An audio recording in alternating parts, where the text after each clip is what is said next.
So adding MAME is actually really easy. Go to the main menu and click Show Desktop Menu.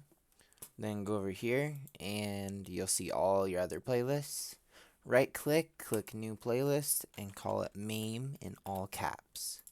Then that will be there. Next, go look for your game and leave it in a zipped folder. It won't add if you don't leave it zipped. Then right click, click Add File. Then look for your game. Then once you're in your MAME folder, select that game. And then choose the MAME core in the MAME database. Then click OK. And you will need to manually add your screenshots. So go to the video over here to manually add pictures. See, and then the game's there. And it'll now show up there with a 10-cent coin because it's an arcade game.